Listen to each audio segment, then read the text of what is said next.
Yes, students, question number 6. 3 letters are dictated to 3 persons and an envelope is addressed to each one of them. The letters are inserted into the envelopes at random so that each envelope contains exactly 1 letter. Find the probability that at least 1 letter is in its proper envelope. Question समझे? 3 letters 3 envelope में डालेगी जो 3 लोगों को जानी है। मुद्दे की बात ये लोगों को बीच में लाना कंफ्यूज करने वाला बात था।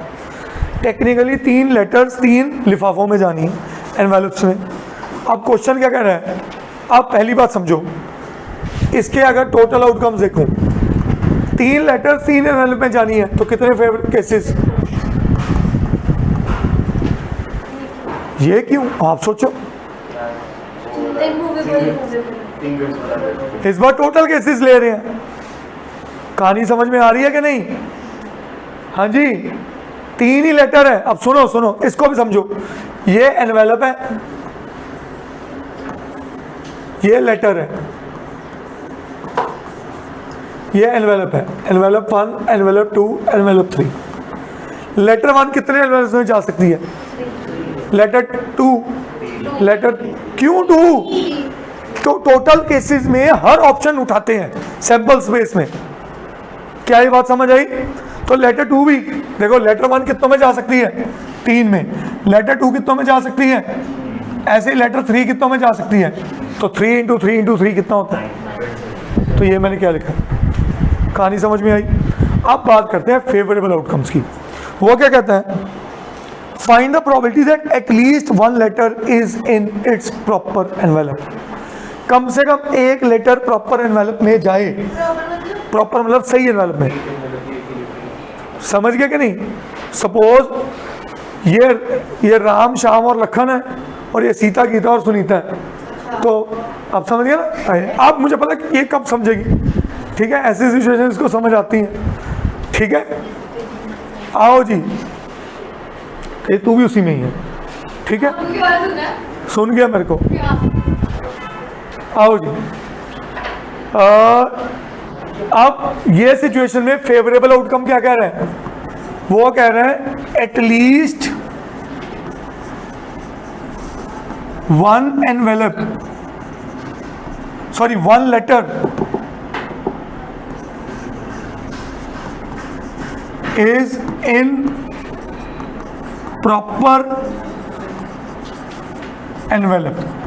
अब इसको समझना बहुत ध्यान से समझना। केस 1 ले रहा हूं, when 1 letter is in proper envelope. ध्यान से समझना, 1 letter is in proper envelope. 1 letter अपनी जगह गई, सही है? ध्यान से समझना, E1 में L1 चली गई। इसका मतलब कहना क्या चाह रहा है? E2 में L3 गई है और E3 में L2 गई है। क्या ये बात समझ आ गई? अब ऐसे कितने केसेस बन सकते थे जब 1 लेटर सही जगह गई? ये बनी सिचुएशन 1, सही है? E1 में लेटर 2 चली गई, अगर लेटर 3 चली गई, E2 में लेटर 1 और E3 में लेटर, एक मिनट रुक जाओ, E2 में लेटर 2 और इसमें लेटर 1। क्या ये बात समझ आई? मतलब इस बार पहले केस में ये सही हुआ, दूसरे केस में ये सही हुआ और तीसरे केस में क्या होने वाला है? E1 में L2, E2 में L1 और E3 में L3। तो ये सही हुआ। ये कितने केसेस बने? 3। जब 1 लेटर सही जगह गई, 1 लेटर सही जगह गई। ऐसे ही अगर 2 लेटर सही जगह गई, सुनो मेरी बात, अगर 2 लेटर सही जगह गई तो कितने केसेस बने? E1 और गलत बोल रहे L1, E2 और L2। तो 100% E3 और L3 भी सही होगा। इसका मतलब 2 केसेस का और 3 केसेस का रिजल्ट सेम है। तो ये एक लौता केस बना E3 और L3 का, जब तीनों के तीनों सही हुए, मतलब वो ए केस हुआ। इसका मतलब 2 लेटर्स हो या 3 लेटर्स हो, 2 लेटर्स होगी तो थर्ड अपने आप हो जाएगा। थर्ड अपने आप हो जाएगा। तो टोटल ऐसे कितने केसेस बने? 4। तो मेरा probability of this event is 4/27 and that's my answer. Understood? करिए नोट।